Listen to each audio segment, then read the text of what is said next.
Glory to God. Praise God for that opportunity for us to be a part of the work of God through giving us or giving our share for the propagation of the Word of God. So now let's start in our message. This message is, I believe, is a very important message in our days. So the message, the title of this talk that I want to share this morning is Never Too Late. Never too late. Hindi pa huli ang lahat o hindi nahuhuli. Yan. Hindi nahuhuli. O sabihin natin, ang Diyos ay hindi nahuhuli sa kanyang mga gagawin at mga plano na gagawin at ginagawa sa iyong buhay at sa aking buhay.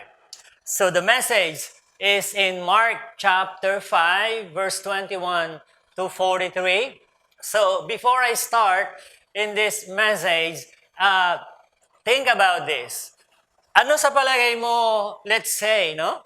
Kung ang iyong kalusugan ay imbis na gumaganda, ay lalong sumasama. What if your health getting worse and worse in these days?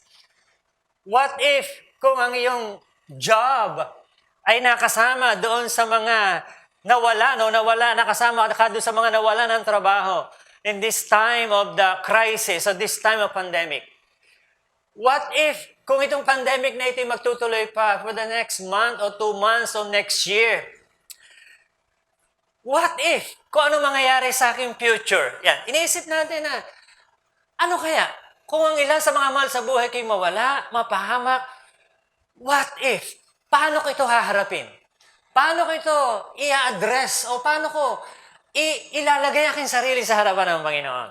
So this morning, I believe, sa kabila ng ating mga panalangin, sa kabila ng iyong panalangin, kung ito ay mangyayari pa rin, ang mga bagay na ito, mga anxiety, sa buhay natin, how do you gonna deal with that? How do you gonna look to God? Maybe you will say, Panginoon, dapat tinapos nyo na ang pandemic na ito. Maybe you will say, Panginoon, dapat nung last month pa, wala na itong coronavirus na ito. Para bagang, God, where are you? Parang late na ata o parang hindi namin nakikita ang iyong pakilos sa aming buhay. But now, I believe, God is saying something. So here's the story. One day, in Mark chapter 5, beginning verse 21 to 43, Jesus Christ was with His disciples. Nung sila'y lumapag sa isang lugar sa kanilang paglalakbay at sila'y nasa bangka, pagdating nila sa isang lugar, napakaraming taong sumalubong sa Kanya. Siksikan na siya'y sinalubong ng napakapal na tao. So look at these people. Sila ay tumitingin, nasan si Jesus? Nabalitaan nila, itong taong ito na si Jesus ay nagpapagaling. Itong taong ito ay kakaiba ang kanyang ginagawa. Magaling magturo with power, with authority.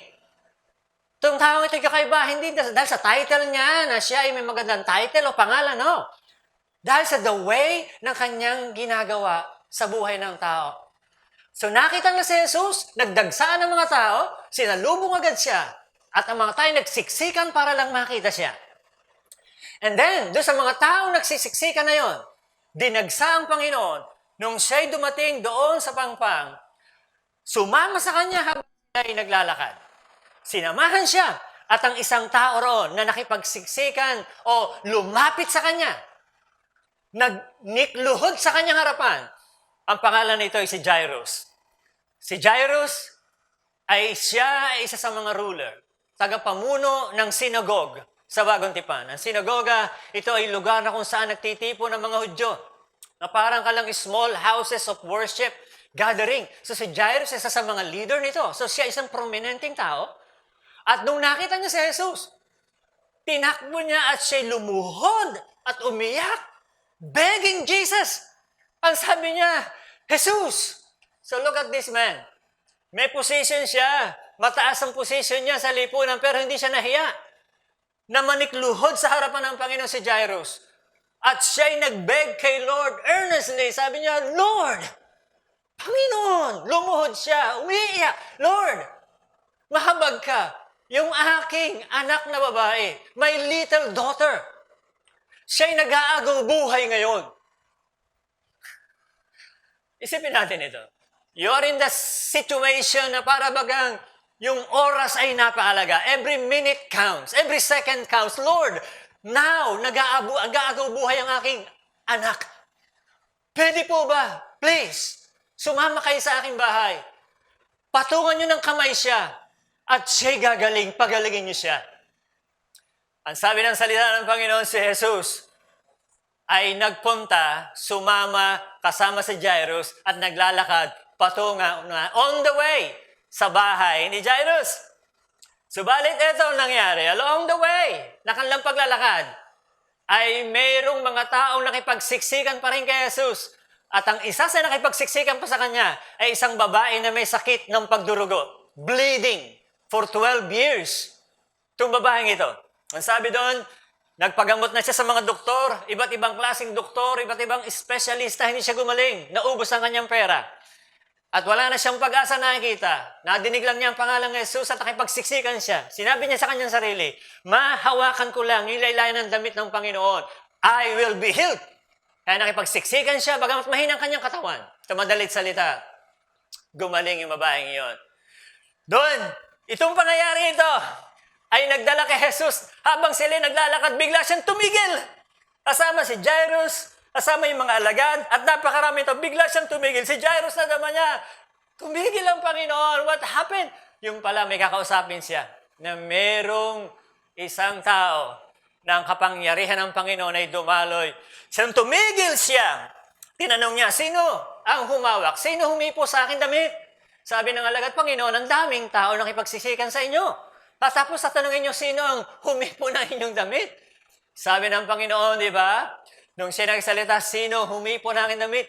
Ibig sabihin ng Panginoon, merong nangyayari, merong power ng Panginoon. May na-release na power ng Panginoon, na healing power.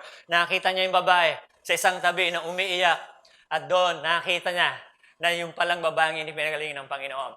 So, nung siya nagtanong, tumigil at kinausap yung babae, ito ay nagdala pa situation. Yung oras, yung minutes, yung seconds sa tumatakbo ay lalo pang yung lalaki na si Jairus ay nag-isip sa kanyang sarili. Subalit walang salitang lumalabas sa kanyang bibig. Subalit itong pangyayaring ito ay napakahalaga. Kung mapansin natin, God never too late sa kanyang pwedeng gawin sa buhay ng lalaking ito, even sa ating buhay ngayon. So the first message that I like to point out in this thing is this one. Mapapansin natin, tumigil ang Panginoon, nag-pause siya. Hindi natin alam kung gaano katagal yun. Maring kalahati, oras yun, 15 minutes o 1 hour para makipag-usap sa babae. At yung anak ng Jairus na ito yung naghihingalo doon sa bahay, pupuntahan pa. Na kailangan makarating si Jesus. Nung nakita niya si Jairus, na para bagang nababalisa na. Di ba? Dahil sa nadama niya, na para bagang nag-stop pa ang Panginoon na dapat nagmamadali kami ngayon. At maya-maya, dumating na yung mga tao mula sa bahay ni Jairus. Sabi, Jairus, huwag mo nang abalahin ang ating teacher. Patay na ang iyong anak. At sinabi ng Panginoon kay Jairus, siguro nakita ng Panginoon na talagang namumutla si Jairus, na para bagang nanlalamig sa balitang patay na ang kanyang anak, na dapat ay nakarating na kami dahil may nangyaring ganito. Tumigil. Sabi ng balita, Jairus, wag mo nang abalahin ang Panginoon. Your child, your daughter is now dead. Pumasok agad ang Panginoon sa kanya at sinabi ng Panginoon kay Jairus, Jairus, don't be afraid. Just believe.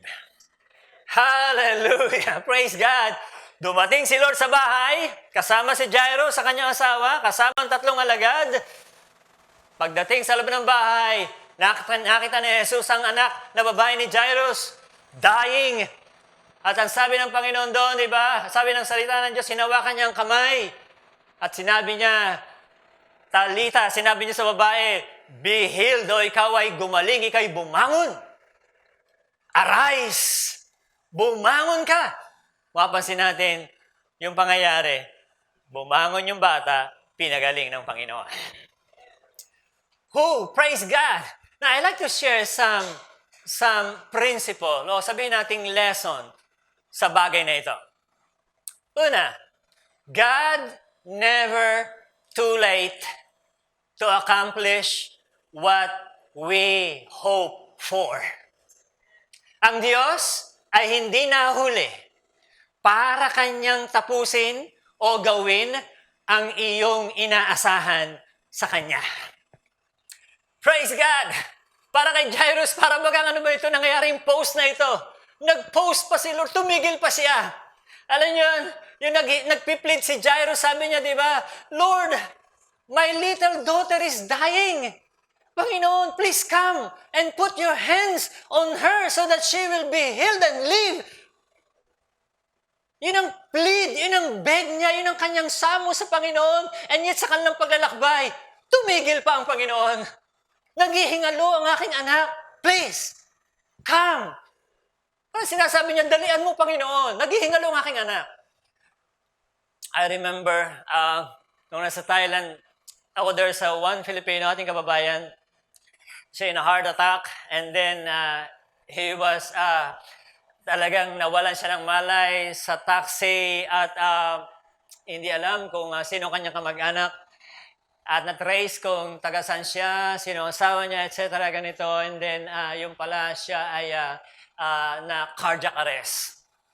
And then, sa madaling salita, nakontak ang asawa, dinala sa hospital. I was called by the wife na, Pastor, please come over and pray. Tulungan niyo kami sa panalangin. And then, yung minutes, yung oras ay tumatakbo na dalhin siya sa ospital. Kailangan mailipat siya, may transfer siya dahil cardiac arrest na anytime pwede siyang mamatay. Alam niyo ba, napakabuti ng Panginoon. Sinamahan ko siya doon sa prayer at pinuntahan namin at doon sa ambulance. Nando kami sa loob ng ambulance. Kasama itong kapatid na ito, non-stop praying, Lord, you are not too late, Panginoon. Kaya kang gumalaw sa taong ito, Panginoon.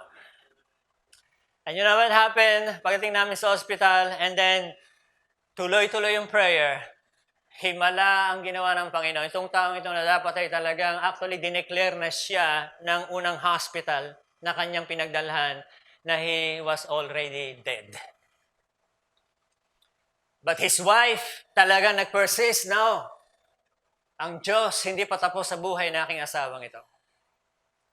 Ang Diyos ay may gagawin pa sa amin. We will serve the Lord, sabi niya. Kaya nag-persist ang asawang ito, no? Mabubuhay ang aking asawa. And she prayed a lot. Actually, nung tumigil na nag-CCPR o nagpapam na ganun, doon sa loob ng emergency room, yung mga nurse tumigil na, sabi ng doktor, wala ng pag-asa. He's dead already. Sabi ng asawa, no, ang Diyos ay buhay, hindi kami bababayaan ng Panginoon. Siya sumampa doon sa kanyang asawa at siya nagpump na ganun. Lord, Lord, Lord, Lord, Lord, Panginoon. After a few minutes, umiiyak siya. Siya nagpapump dahil tumigil lang lahat ng mga nurse at naroon. Alam niyo ba mga kapatid, God is great. Nagkaroon ng pulse yung kanyang asawa at nirush sa another hospital para bigyan ng treatment. God, never too late. At pwede siyang gumawa. Even yung para bagang situation na para bagang Lord, pinabayaan mo ata kami, Panginoon. So, yung mga bagay na para bagang hindi mo alam na ano mangyayari, what's next? Yung para bagang Lord, sayang yung time, yung post ng Panginoon na sinabi pa niya, who touched me? Alam niyo yung pag-post ng Panginoon, minsan yung pagtigil, it's not mean para bagang dinenied ng Panginoon yung ating request. Yung kinanceled, yung isang bagay, doesn't mean yung na-postpone na iyong inaasahan, doesn't mean ay ni-reject ng Panginoon yung iyong prayer. Hindi. Yung mga post, tulad ngayon, nag-post lahat halos ng pandemic na ito, it doesn't mean doesn't mean na ni-reject ng Panginoon ang iyong mga dalangin, ang iyong mga request sa Kanya. Itong mga post na ito, itong mga parang tumigil muna ang Panginoon sa kanyang ginagawa. Ito para bagang test of faith natin. Hallelujah, amen. Na ito bagay para bagang sinusubok niya ang iyong pagtitiwala, ang iyong pananampalataya sa Kanya. Hindi ko muna nag-post si Lord at tumigil siya. At meron muna siyang ginawang ibang bagay para pagalingin yung isang tao. At tumigil pa siya at nagraras ka na, nagmamadali ka na. Sayang yung oras. Lord, kung narito ka lang, Panginoon, sabi ni Mary, yung aming kapatid na si Lazarus, sana hindi namatay. Na-delay ang Panginoon. Para bagang, Lord, dapat ganito. Pero alam niyo mga kapatid, yung pause, yung pag-stop ng Panginoon sa kanyang ginagawa, it doesn't mean ni-reject niya ang iyong mga requests. Hallelujah. Amen. Hallelujah. So sabi doon, immediately Jesus, sa verse 30 ng chapter 5, Mark chapter 5 verse 30, immediately Jesus, siya aware sa power na lumabas sa kanya. At siya nag-stop at tinalong niya ang crowd. Sino ang humipo sa akin? Ilang minutes pa, we don't know how long, yung post na yon. Yung para bagang kailangan ngayon na. Gusto natin ngayon na. Pero si Lord, hindi siya nagmamadali at hindi siya nasusukat doon sa ating gusto. Kundi meron siyang sariling oras sa Kanya. Hallelujah. Amen. Sabihin natin, tumigil ang aking trabaho ngayon, pandemic na ito. Walang trabaho. 1 month, 2 months. Alam niyo ba mga batid, I believe itong post na ito nangyayari sa atin ngayon, it doesn't mean pinabayaan ng Panginoon ang lahat tayo, no? Ang Diyos ay pwedeng gumawa, pwedeng sabihin, no, next year, ibabalik ko ang trabaho na na-stop sa'yo. Hallelujah, amen. Pwede sabihin ng Panginoon, you're praying for salvation ng iyong asawa, ng iyong anak, ng iyong kapatid. Pwede sabihin ng Panginoon, next year, siya'y tatanggap sa Panginoon, siya'y maliligtas, siya'y gagaling, I will provide your need, I will protect you, I will strengthen you. Hallelujah, amen.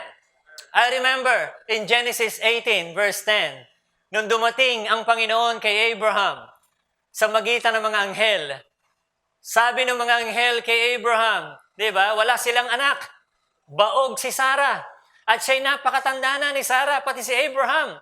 At si Lord ay nangako ng promise kay Abraham, di ba nagbigay ng promise na siya gagawing father of all nations, pero wala silang anak. Para isipin natin, paano kayo i-bless ng Panginoon at sasagana, pero wala naman akong anak. So sila'y naglolong sa kanilang anak. Pero sabi ng Panginoon sa kanila ito, actually kay Sarah. Sinabi ng Diyos kay Sarah through the angel in verse 10, chapter 18 ng Genesis, then one of them said, I will surely return to you about this time next year. Oh, hallelujah. Next year. This year is 2020. Next year, 2021. Parang gano'n. Sinasabi ng Panginoon kay Sarah, next year. Okay, Abraham, next year. Sarah, your wife, will have a son. Oh, hallelujah. Isipin natin, bakit pa kailangan next year, Lord? Bakit pa kailangan the next 2 years, 3 years? Pwede naman gawin ng Panginoon the next mga, let's say, paigsin ng Panginoon. Why? God has His own timing. Amen? Hindi natin pwedeng pasunurin ng Panginoon sa gusto nating oras. And then, pagdating ng next year, yun nga, nanganak o nagkaroon sila ng anak na galing sa Panginoon. Hallelujah! Amen!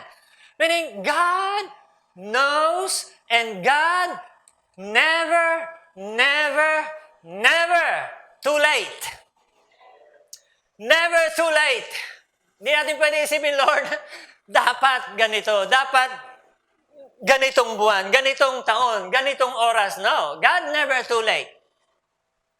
I-accomplish niya what we have hope for. What do you have for? What do you pray for? Ano yung pinagpipray mo sa Panginoon? Salvation ng iyong family, ng iyong asawa, mga kapatid, healing, provision, protection. What do you hope for? Ano yung dinidesire ng iyong heart na alam mo kalooban ng Diyos? Don't stop. Never stop.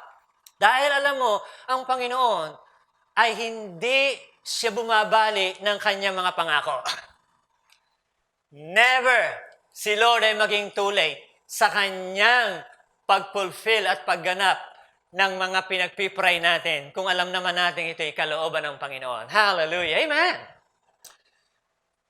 So ano nangyari dito sa istoryang ito?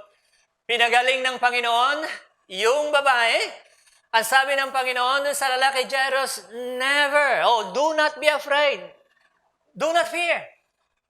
Magtiwala ka. Ayon ng Panginoon ng mangamba. The second lesson that I like to share in this message is God never too late to accomplish His perfect plans in our lives. Ang Diyos ay hindi nahuhuli para Kanyang gampin ang mga plano niya sa iyong buhay. Hindi natin sabihin, Lord, 2020 na ngayon, mari iniisip mo, Panginoon, dapat manager ka na this year, parang ganito, salary mo na, nag-increase na, parang ganito, dapat tapos ka na ng ganito, masteral o doctorate, dapat ganito, nasa ikaw maring nasa abroad na o nasa Canada ka na, pero sa ngayon maraming gustong umuwi. Pero we cannot say that because God never too late to accomplish His plans, His purpose sa iyong buhay. Alam niyo ba nangyari? Sabi nung lumapit kay Jesus at kay Jairus, Jairus, wag mo nang trouble ang Panginoon kasi patay na ang iyong anak. This is a delayed.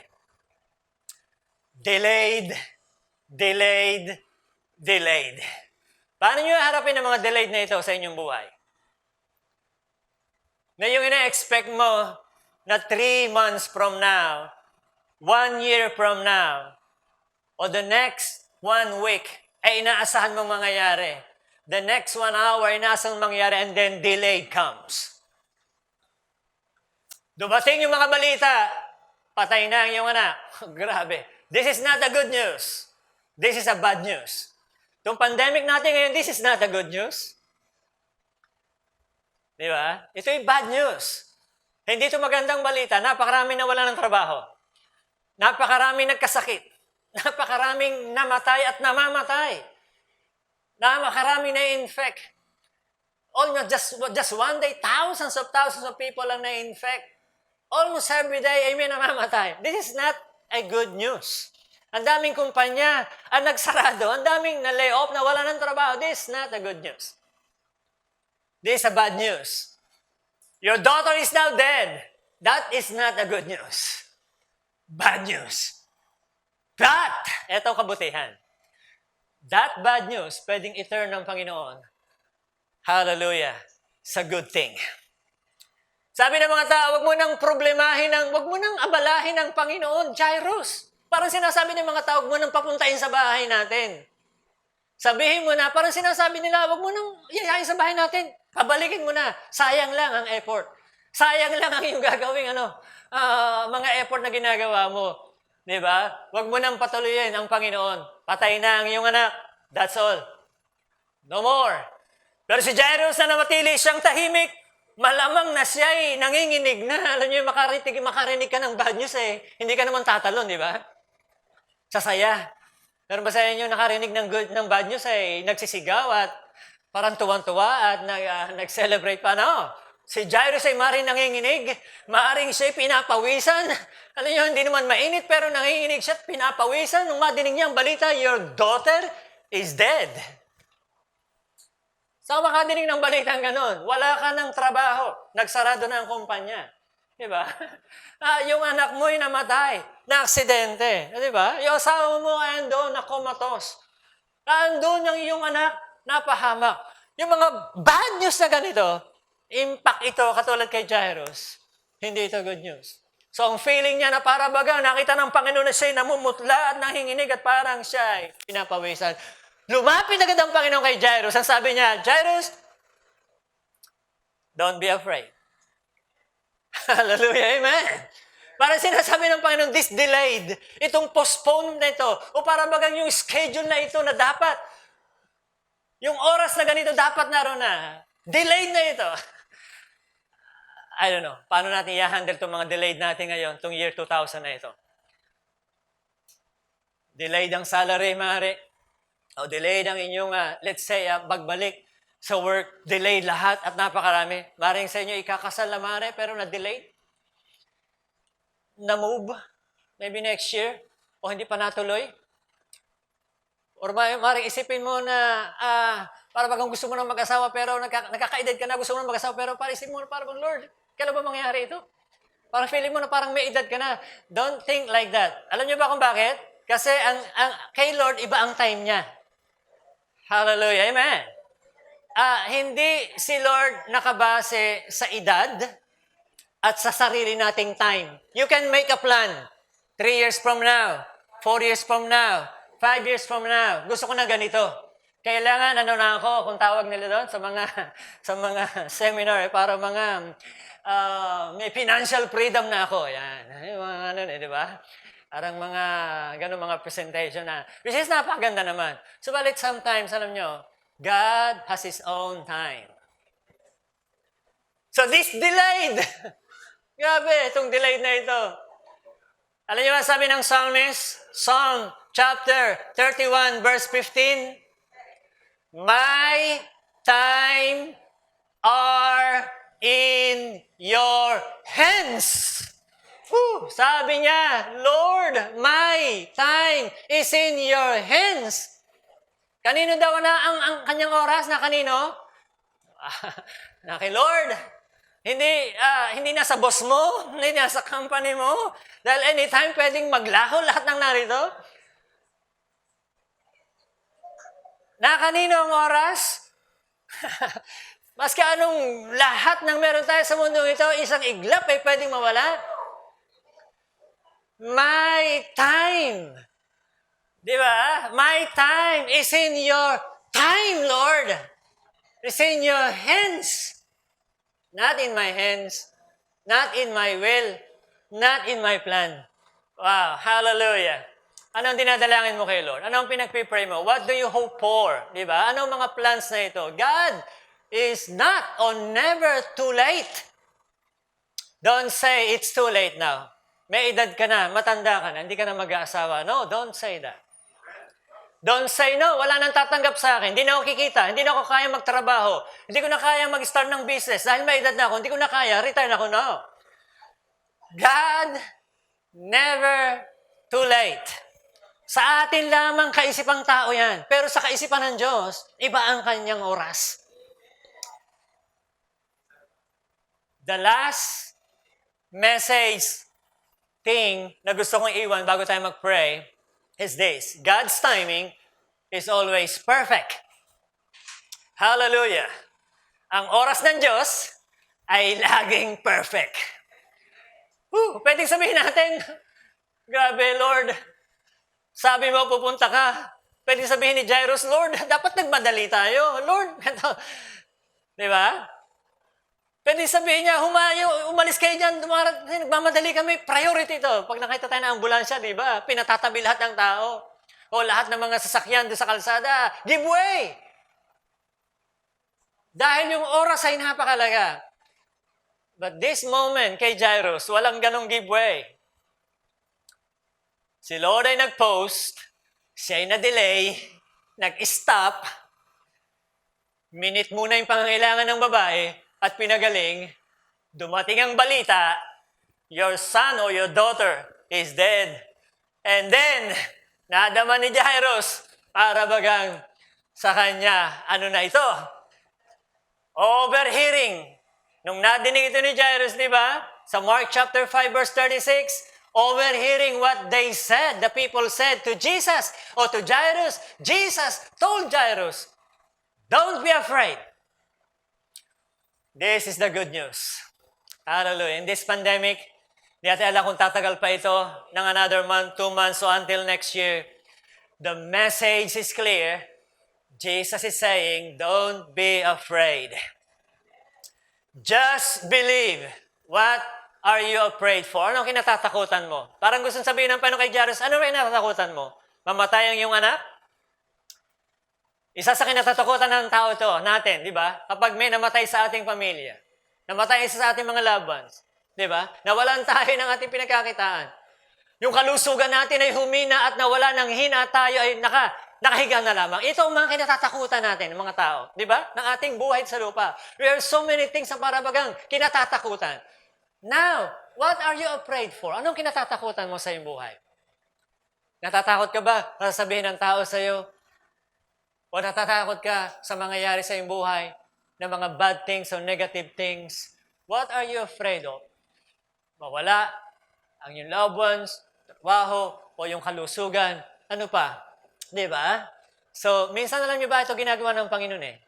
Kinakat niya, pinuputol niya yung mga sanga natin. Di ba? Para ano mangyari? Para magbunga pa tayo ng marami. Sometimes inaalis ng Panginoon yung mga bagay sa buhay natin, kinakat niya. Di ba? Inaalis niya. Para ano? Para lalo pa ikaw mag-flourish at magbunga, magbunga, magbunga ng marami. Mamamangha tayo minsan ng way ng Panginoon na iba. Lord, ba't mo inalis ito? Lord, bakit tinanggal mo ko ron? Lord, bakit in-stop mo ito? Lord, ba't nangyari? Yung pala, may better things na gagawin ng Panginoon sa iyo. Hallelujah! Amen! So, Jesus came to the house. He healed the girl. Di ba sapat yun? Na ang pangako ng Panginoon, I will go to your house. Di ba? Tinupad ng Panginoon ang pangako niya. So si Lord ay maraming pangako sa iyo, maraming pangako sa atin. Ililigtas niya yung ating mga dinadalangin, pagagalingin niya yung ating mga pinagpipray, kaya niyang protektahan ang ating dinadalangin, kaya niyang i-provide yung ating dinadalangin sa Kanya. Is there anything too hard for the Lord? May mahirap ba sa Kanya? Kaya nang dumating si Lord sa bahay, anong sabi ng Panginoon sa babae? Sa anak ni Jairus, chapter 5, verse 41 and 42, little girl, I say to you, get up, talita kum, bumangon ka. At siya ay bumangon. 12 years old yung batang babae, at siya'y completely pinagaling ng Panginoon. Hallelujah! God's timing is always perfect. Remember, yung ating time sa lupa, as a human being, iba ito sa time ng Panginoon. In Ecclesiastes chapter 3, verse 11, ito ang sabi ng mga ngaral, 3:11, He has made everything beautiful in His time. Hallelujah! Amen! Gagawin ng Panginoon lahat ng maganda sa oras na tinakda niya sa iyong buhay at sa aking buhay. Now is the time for you to receive Jesus Christ. Tomorrow is maybe too late. So pagdating sa kaligtasan, now is the time for salvation. But si Lord nagbibigay sa iyo ng grace. Tomorrow, sa darating mga araw. Pero now is the time, tanggapin mo siya, suko mo ang buhay mo sa Kanya, at ikaw ay magkaroon ng buhay na walang hanggan. At tuparin ng Diyos ang plano niya sa iyong buhay. If you are sick right now, may sakit ka sa oras na ito, if struggling right now, depressed ka ngayon, o ikaw ay naguguluhan sa oras na ito, tulad ni Jairus, depressed at para bagang lito, in need ng kanyang pera ay walang magagawa sa kanya. Kay Jesus lang siya lumapit. So now is the time you come to the Lord. Remember, God never too late. Galatians chapter 4, verse 4, in the right time, God sent His Son, Jesus Christ. Bakit hindi dumating si Lord? After 1,000 years, o after 100 years, di ba? Ba't pa siya dumating nung time na yun na kailangan pa nasa panahon ng Roman Empire? Kailangan pa nasa panahon na ang kamatayan ay umiiral, death penalty sa mga ay umiiral. Bakit doon pa siya dumating sa lugar na yun, sa oras na yun? So, God has His own time. Hindi siya nahuli.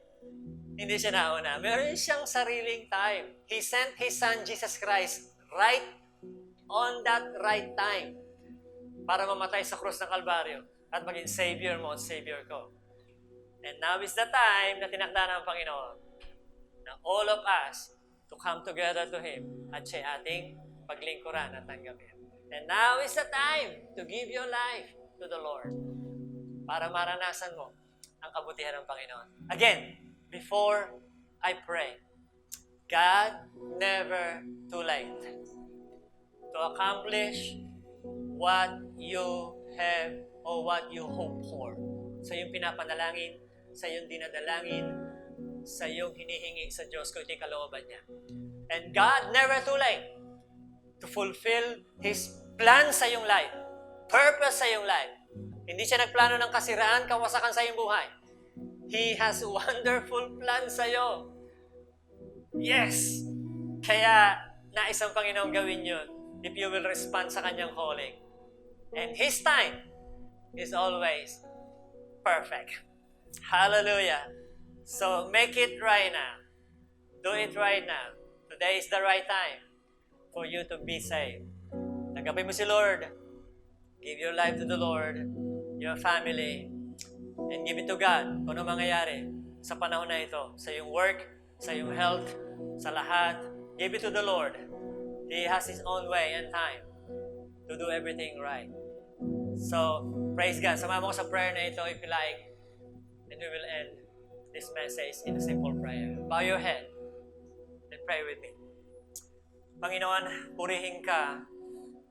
Your time is always perfect, Lord. Dalayan ko, Panginoon, lahat ng sumaybay sa amin, service online na ito. Touch the heart, ibuhay mo ang puso, at siya makasumbong sa inang biyaya. And I pray, God, yung mga nais maligtas, ay kumilala sa iyo, tumawag sa iyo. If you want to say this simple prayer, you can say with me. Pwede mo sabihin ang prayer na ito right now. Sabihin mo, Panginoong Jesus, patawarin mo ako sa aking mga kasalanan. Sumasampalataya ko sa iyo bilang Panginoon at tagapagligtas na aking buhay. Patawarin mo ang lahat ng aking mga kasalanan. Maghari ka sa aking buhay. Maghari ka sa aking puso. Mula ngayon, ako'y susunod sa iyo. Ito ang aking dalangin. In Jesus' name. Amen.